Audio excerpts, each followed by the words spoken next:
Britney and Jonathon first crossed paths at the Institute. He was pursuing a degree in engineering, while she was training to be a math teacher. Before long, the two young hearts fell in love and tied the knot right after graduation. Their wedding was simple but filled with joy. For the first few years, they resided in a dormitory before moving into a cozy one-room apartment. The couple welcomed 2 children, 1 son and 1 daughter, into their lives. As the kids grew older, they longed for a closer connection to nature and decided to buy a house with a garden. Jonathon worked as an engineer at a factory, while Britney devoted her time to teaching at a local school. In their new neighborhood, they became friends with Sarah, a woman who was about 5 years younger than Britney. The two quickly bonded, spending hours together working in the garden, exchanging recipes, and sharing tips on drying, salting, and canning. Britney felt a deep trust for Sarah, considering her a close friend. They could chat for hours over tea, discussing everything under the sun. But one day, everything changed. An event occurred that shattered Britney's world. Britney was in shock for a long time after witnessing something that left her reeling. How could it be that Jonathon, her trustworthy husband, was a deceiver? And Sarah, the friend she had confided in, betrayed her in the most despicable manner. Frantically, Britney paced around the house, uncertainty creeping in. She felt compelled to confront both Sarah, the deceitful friend, and Jonathon, the unfaithful husband. Yet, shame and the fear of solitude in old age held her back. When Jonathon returned late that evening, elated with his catch from fishing, Britney struggled to contain her tears. "Why the long face?" he inquired, a grin on his lips. "Oh, just a slight headache," she lied, forcing a smile. "Then you should lie down and rest. I'll handle dinner," he said cheerfully. Britney thought to herself, what sheer cynicism, but chose to remain silent. During dinner, she could hardly swallow a few bites, a lump forming in her throat. Afterward, as Jonathon drifted off to sleep, Britney wept into her pillow, consumed by sorrow. The following day, a Sunday, she resolved to confront Sarah. "Hello, friend," Sarah greeted with a hint of sarcasm as she let Britney inside. "You look a bit pale today." Britney wasted no time. "Is it any wonder? I saw everything. I know the truth. How could you betray my trust so horribly, Sarah?" Sarah feigned surprise. "What on earth are you talking about? I'm lost." "Don't play coy with me," Britney cried, her emotions spilling over. "I caught you with my husband while he was supposed to be fishing. You're both traitors." But Sarah just laughed lightly. "Oh, poor Britney, you've got it all wrong. That wasn't your Jonathon. It was my cousin who occasionally visits from the nearby village." Britney hesitated, a flicker of doubt crossing her mind. Could Sarah really be telling the truth? But there was the camouflage shirt and the fishing rods stacked in the corner. "Many men have those," Sarah reassured her. "It must just be a coincidence. I promise I would never betray you. You're like a sister to me." Relief washed over Britney. Perhaps Jonathon had been faithful after all. It had just been a misunderstanding. She hugged Sarah tightly and apologized for her accusations, returning home with a lighter heart. Meanwhile, Sarah watched her with a sly glint in her eye before heading to the bedroom to tidy up the shirt and fishing rods scattered on Jonathon's bed. Weeks passed, and Britney's worries faded as she trusted Sarah's version of events. One Saturday, Jonathon prepared for another fishing trip. "You're all set, just as you always are, even in lousy weather," Britney remarked. "Let me tag along this time. It gets boring staying home alone." Jonathon looked uneasy. "Why would you want to force yourself into something you don't enjoy? Just stay here, relax." "No way, I'm going with you," Britney insisted stubbornly. Despite Jonathon's attempts to change her mind, she wouldn't budge. Finally, they drove to the river together, parking nearby and unloading their gear. Britney settled down next to him, eager to spend the day fishing. Not long after, a bright pink car came into view, coming to a halt close by. Sarah stepped out, dressed in a tight sundress that accentuated her figure. When she spotted Britney, a look of embarrassment crossed her face. "Oh, hi, I came here to pick mushrooms," she stammered, a nervous laugh escaping her lips. "In a sundress and heels?" Britney replied, raising an eyebrow in disbelief. Sarah hesitated, and Jonathon turned away, seemingly uncomfortable. "Okay, I'll come clean. I came to see Jonathon. We're in love. Please don't be mad. It just happened," Sarah finally admitted. Rage ignited in Britney's chest. "Is that so? You were playing me this whole time. Jonathon, you coward. Gather your things and go to your precious Sarah. And you, stay away from me, you deceitful witch." In a fit of fury, she grabbed her fishing rod and began chasing them, swinging it wildly while shouting curses. Sarah and Jonathon scrambled into the car and sped away, barely escaping her onslaught of insults. Britney returned home in tears, heartbroken and betrayed. She hurled Jonathon's belongings onto the street and changed the locks on the doors. That marked the end of her life as a family. Deep down, however, she found solace in the fact that she had freed herself from a traitor and could now start anew. In the aftermath of the explosive argument and her separation from Jonathon, Britney sank into a deep depression. Life felt unbearably bleak, and the thought of facing old age alone tormented her. Determined to fight for what was rightfully hers, she filed for divorce, demanding either half the house or its equivalent in cash. The legal battle dragged on for months.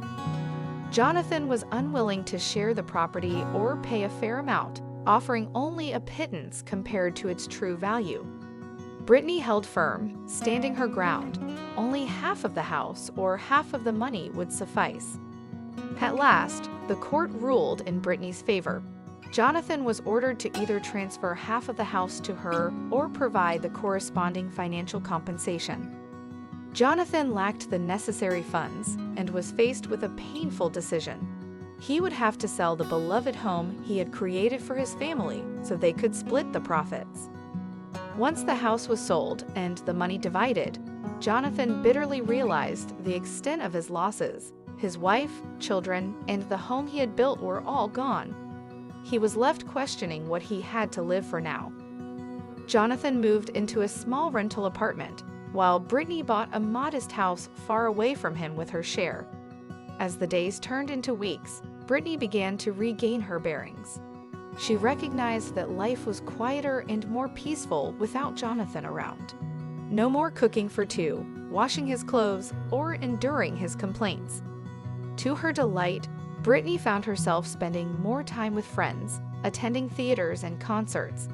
She embraced her newfound freedom, allowing herself more time for her beloved hobbies, embroidery, and reading. One day, a friendly man in his 60s broke down in front of her house. Britney lent a hand, helping him call for roadside assistance and inviting him inside for a cup of tea while they waited for help to arrive. Over their tea, they struck up a conversation. The man introduced himself as Anthony and shared that he had recently lost his wife. "Now I'm all alone, and no one seems to need me anymore," he lamented. "Oh, come on, it's never too late to find your happiness," Britney assured him, her voice warm and comforting. As they spoke more, they discovered they shared many similar views and personalities. The conversation flowed effortlessly, eventually leading to dinner, which Anthony suggested with enthusiasm. "I didn't even notice how dark it's gotten. Time flies when I'm with you," Britney said, delight filling her voice. "I feel the same way," Anthony replied, his eyes brightening. "How about we meet again tomorrow?" From that moment on, they began spending more time together, often taking evening strolls in the park. Anthony proved to be sensitive and caring, qualities that Britney greatly appreciated. A few months later, he proposed and she happily accepted. By this time, all the divorce paperwork and property settlement with Jonathon had been finalized. On the eve of the wedding, Sarah approached Britney, tears streaming down her face as she sought forgiveness for everything that had transpired. She shared that Jonathon had also left her for another woman. With newfound strength, Britney found it in her heart to forgive her former friend. Britney realized that true love and happiness could indeed be discovered at 60. Her new husband enveloped her in care and attention that she had never experienced before, making her feel as though her life was beginning anew. Together, Britney and Sarah were outraged by Jonathon's behavior.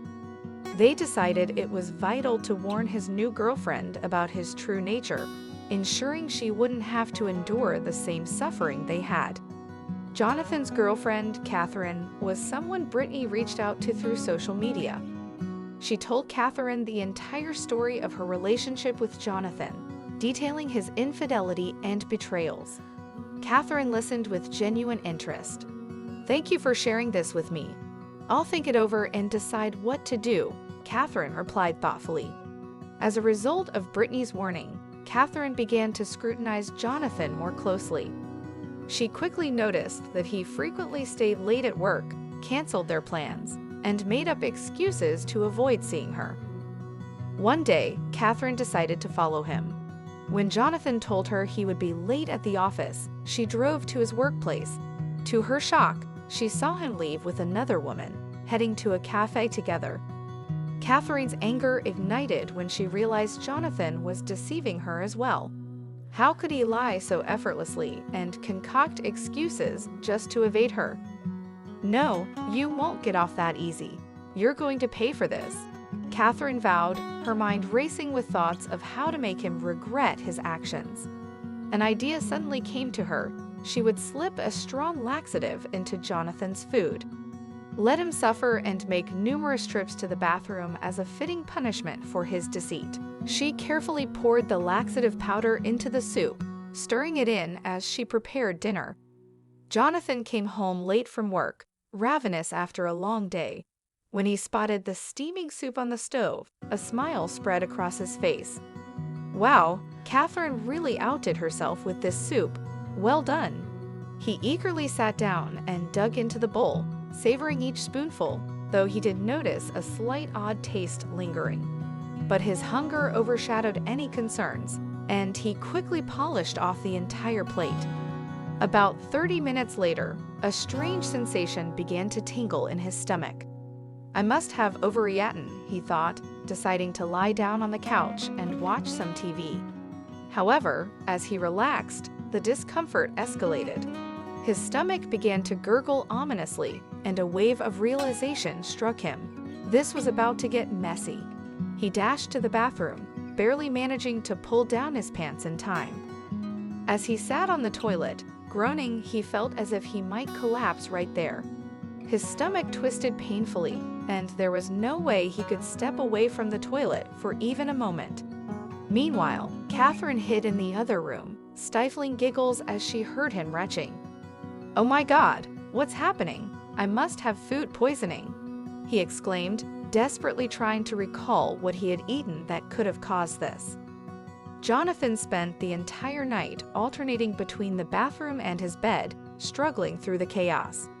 By morning, he managed to stumble into the kitchen, looking pale and utterly exhausted.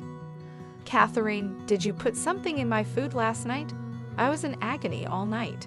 "What on earth was that for?" he croaked. She regarded him with a stern expression.